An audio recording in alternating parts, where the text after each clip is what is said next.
What's up, YouTube? Your boy back once again with another sport topic. Today we're going to talk some football. Houston Texans football. Today the Texans go up to New York and face the New York Jets on Saturday afternoon rather. And something was brought to my attention. From rewatching the game against the Colts, from watching it the first time originally, and then rewatching it because I rewatched the game after the game just to look at other points and things like that. Just see if I was correct about my analysis. After I do a game breakdown, I rewatch the game later on that day or the next day just to see if I was right, just to make sure. And something I thought about during the game that I thought about it, but I thought I might have missed it, so I didn't full-fledged get deep into it, or didn't get into it at all. And then also things I watched after the game and other stuff I heard brought something to my attention that's kind of alarming. And I want to talk about what this means for the last game against the Colts, this game against the Jets, the games going forward, and also into the postseason.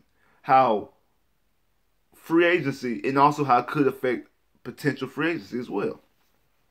The reason why I'm saying this is because the Texans' big ticket, big price, high dollar free agent was an absolute bust. Well, not a bust. It's an absolute waste. As of right now, he's an absolute waste. Potentially could be a free agent bust if this trend continues. Now, I know a lot of y'all right now probably stopping like, hold on, wait. Honey Badger's doing good.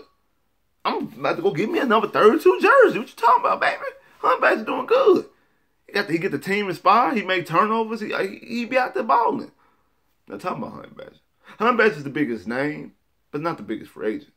The biggest free agent, high dollar ticket free agent is Aaron Colvin. Aaron Colvin's getting 18 per. Honey Badger's getting 7. 8 high and 7. Honey Badger doesn't have any guaranteed money, I don't think. I don't think he got any guaranteed money. Maybe 2.5 or maybe $3 million at the most. I know it's no more than $3 million. That's if he got any guaranteed money at all. Colvin getting 18. Not to mention, your free agency was done before you even Honey Badger was released from the Cardinals. When you had the press conference, the guy who was the main focus was Aaron Colvin. That was the main focus. Was Aaron Colvin. And I'm saying this because Aaron Colvin played 0 snaps on defense against the Colts. Now think about this. Put this in perspective. The Colts is a divisional rival, divisional game. When you're in the midst of a divisional battle, you win the game, you win the division. You lose the game, like you did, you split with the Colts, and you allow the Colts to creep back into the division conversation at least for another week. Then also you forfeit, because it's not just a win you win now, because now you have to win and either hope they lose or you have to win 2. If they beat the Cowboys, if them and the Titans win, if they beat the Cowboys and Titans beat the Giants, you have to beat them and then you got to beat the Eagles before you can actually officially clinch the division. So as long as they keep winning, you got to keep winning as well. It's not just a win you clinch type thing. But you could have ended the conversation because that was a divisional game. Divisional games count more. You would have swept them, things like that. But you're playing up against a divisional opponent who has a number 1 overall pick at quarterback, who's playing at an MVP level. He's playing better, in some people's opinion, he's playing better than he played in 13 and 14. He's playing at MVP level. He's second in the league in touchdowns behind Patrick Mahomes. He's and what Patrick Mahomes has 45, and he has 39 or something like that. Like he has a high touchdown ratio. Then he's also leading for comeback play. He's playing at MVP level. They have a receiver who torches you at your stadium, averages 122 yards per game every year, end up with 199. Like all these situations, your secondary, as far as your corners go, are suspect, and this guy plays 0 snaps in the situation, but yet he's the guy that you brought in for. That's the reason why you bring him in. You bring in corners during free agency for that type of game, in postseason. You don't just bring him in just to bring him in to fill out the roster. Not when you paying them that type of money. Not when you paying them $8 million, $18 million guaranteed, because he's supposed to be your new guy, your new starting corner. That's what he's doing. You don't just bring him in to fill out the roster. You bring him in against a divisional opponent who's a pass-happy divisional opponent, in playoff situations. That's what that was a playoff situation this previous Sunday. Going forward, you're going to be in playoff situations because you have chances to clinch. You have a chance to do things special. Do some things special. You have a chance to clinch the division. You have a chance, opportunity to get first round bye. Possibly a very, very slim chance to get home field advantage. And then in the postseason, have a chance to do something special and possibly make this franchise's first AFC title berth, first Super Bowl berth. You have those opportunities. That's what you get brought in here for. Not to run special teams. And he plays special teams. So basically, we Malcolm Butler'd him at the Super Bowl. Play special teams, but you ain't playing on that field as a corner. And I know Bill O'Brien kind of said something about injury concerns. And I know some people might say that, oh man, he's been hurt, he's been banged up. If he's banged up, he shouldn't play no parts of special teams. Because those are where people get injured the most. Off of punt returns, kickoff returns, covering punts, covering kickoffs. They running and get blocked in the back. I know blocking the back is illegal. It's a foul. But it still happens. And you don't want to run that risk if a guy is banged up to get hurt off of blocking the back. That's the reason why main starters don't run special teams. That's the reason why Will Fuller's not our main punt returner. Will Fuller probably will be the best punt returner we had. But he's too valuable on the offensive end. If he gets hurt playing offense, playing receiver, you can accept that. If he gets hurt running the kickoff or a punt back, everybody's like, why is he out there running kickoff and punt back? Why don't y'all get a special teamer? Why don't y'all get somebody who's a specialist? Though that's why people who are hurt or banged up don't play special teams. If you healthy enough to suit up and play special teams, you're healthy enough to play on the defensive end, and you play 0 snaps. Now the number 0, that's more. I kind of hold Rack and Bill O'Brien accountable for that number because, like I just said, just like I just stated, you're struggling. You see what Andrew Luck's doing. This guy can't help you do nothing. You're not even going to attempt to put him on the field. Like, you're not even going to even attempt to allow him to play the elite's help. He's that bad as a corner? Is he really that bad as a corner? And if he is, then it's not your fault. Then it goes to Brian Gaines. And I'm not trying to turn this into a bash Brian Gaines segment. Like I said, I had questions. I guess I'm going to give him a chance. I had questions after free agency first dropped. Shout out to everybody there in South Sports. I know for a fact that me and Wink and Braylon said this going into about COVID, that he's not an outside corner, he's an inside corner. He's not good on the outside, he's better on the inside. I know for a fact that me and Wink and Braylon said that. I think some other guys might say it too, but I know for a fact that it was us three that we were very adamant about that. About that he's not an outside corner. I know Pro Football Focus had him as the #1 rated corner last year and didn't give up a touchdown. One of the reasons why I take what Pro Football Focus gives me with a grain of salt. Because sometimes you can see their numbers, see their grades, watch football and be like, that makes perfect sense. That makes perfect sense. That makes perfect sense. Sometimes, a lot of times rather, it's situational to appease to a certain audience or a certain demographic. Like, kind of hedging their bets, we're going to cut off a piece of the pie and we're just going to give you the small sample size to make our grade make sense. Instead of the whole picture, we're going to give you the small circle.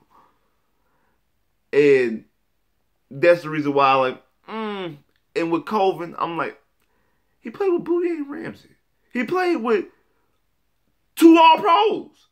A first team and a second team All-Pro at corner. 2 Pro Bowlers. The best defense in the league last year. Of course he's going to look good. No one was throwing to him. Who was throwing to him? You had these...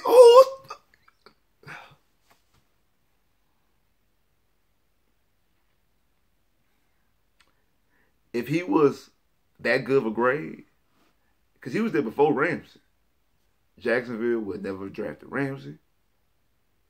Jacksonville would never sign Bouye.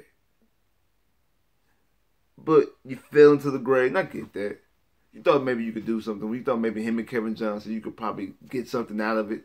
like I said about Kevin Johnson, they're gonna try to prove that they were right about Kevin Johnson. And now that they reactivated Kevon Webster,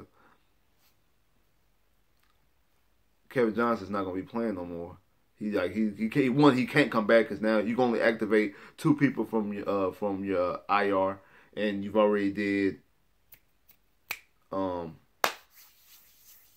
Foreman, and now you done Webster, and Webster plays the same position as Kevin Johnson, so that tells me that you'd rather have Webster than Johnson. Johnson not playing no more this year, and possibly not playing no more as a Texan. And probably as far as Rick Smith's first round picks go, is the worst first round pick that he's ever had. I mean, he's been money since Dwayne Brown going forward. He's been money on everything. Everybody he's drafted has either been a Pro Bowl or has played at Pro Bowl level. And Kareem should get his first Pro Bowl, so that will make everybody he's drafted out. I mean, we got to wait to see about not wait and see. We know eventually that that Deshaun will be a Pro Bowler. He might not make it this year, but eventually Deshaun will be a Pro Bowler. But everybody will be a Pro Bowler except Kevin Johnson, or play the Pro Bowl level. I mean, we also Will Fuller hasn't made a Pro Bowl yet, but all these other guys will be. But we've seen all these guys play at Pro Bowl. I mean, Kareem Jackson playing the Pro Bowl level this year. We've seen it with Will Fuller. We've seen it with Deshaun playing at Pro Bowl levels. We've never seen them play. We've never seen Kevin Johnson playing that Pro Bowl level. So more than likely, he won't make a Pro Bowl or play at a Pro Bowl level. Rather, it will not make the roster. I won't be surprised if he's not a Texan next year. I won't be surprised if he's played his last game as a Houston Texan. But I'm saying all that now you're activating Kevon Webster. Full circle back to Aaron Colvin. What does this really mean about your free agency last year? Like I said, I'm just not a bash Brian Gang segment. I want to take some more time because I do think that possibly there's a possibility that Mr. Menez's comments did affect free agency last year. Also, he came in with around January, February. I'm not exactly certain when he was actually hired as general manager, and then free agency is just in March. So even if he came in January, give him 2 months. Free agency just in March. So give him a full year of able to do the scouting and the processing. Now you got first, second round picks. You ain't got to wait, sit on your hands all the way to the 3rd round to go get somebody. You got first, 2 seconds. I want to see him with a year move. Remember, time heals all wounds. People forget about the comments. People start caring less about the comments once we go into years.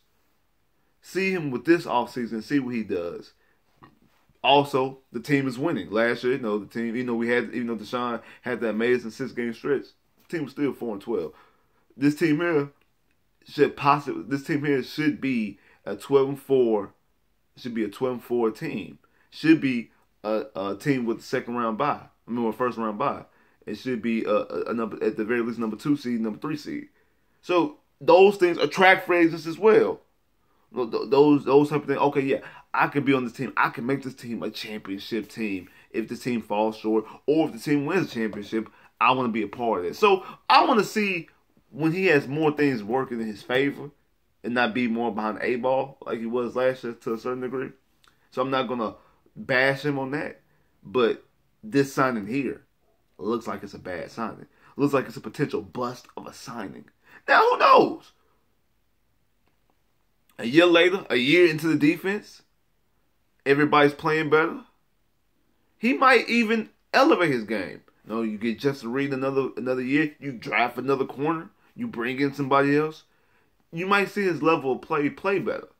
But it's very alarming for him to play 0 snaps in that type of situation. Now let's see what's going forward. Now let's see how he does against the Jets. See if he plays against the Jets. See if he plays against the Eagles. See if he plays against the Jags. See if he plays in the postseason. Who knows? He might come out like gangbusters in the postseason. Had 3 picks, crucial picks, actual picks, not just ball tipping. He was just in the right area and he got a pick. He actually made plays as a defender, made game-winning, game-changing plays that changed their mind, changed their opinion about him. We're going to see how this looks out the rest of the way. But in the situation that we were put in, the situation that when you paying a guy that you're brought in for, divisional opponent, a pass-happy team. Number 1 overall quarterback playing at an MVP Pro Bowl level, all-pro level. With a receiver who tortures you year after year in your stadium, over 150 yards plus. You play 0 snaps. That's not a good sign. It's not a good sign. Now, let's see what happens today against the Jets. If the Texans win today, and the Colts and Titans lose Sunday tomorrow, Texans win the AFC South. If the Texans win today, but the Colts or the Titans, one of them win or both of them win, they can still clinch a playoff berth with a Dolphin-Steelers loss or a Dolphin-Raven loss. But what Texans fans should want, Texans win today, Colts, Titans lose, you clinch the South. And then the 3:30 game is the Steelers versus the Patriots. Steelers upset the Patriots. I think the Steelers on the 4-game losing streak. Steelers upset the Patriots.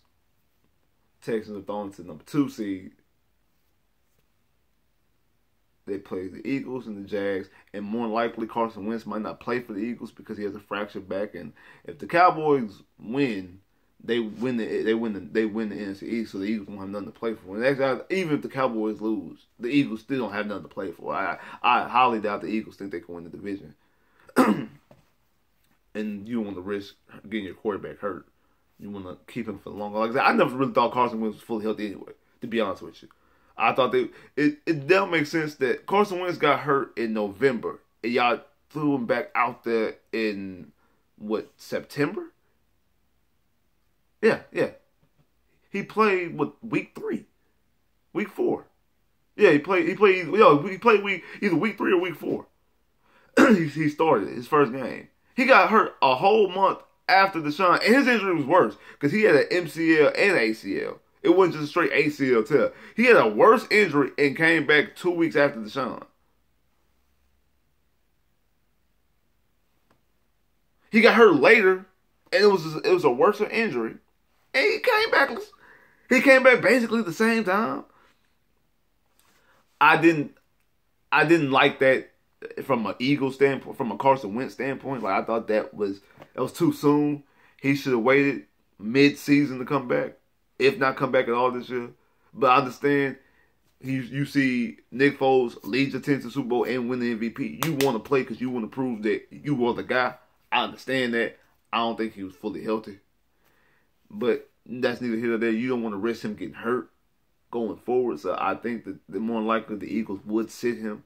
So as far as the Texans go, the Texans should be able to win out. And if the Pittsburgh beats the Steelers, if Pittsburgh beats the Patriots, that gives the Patriots their 5th loss.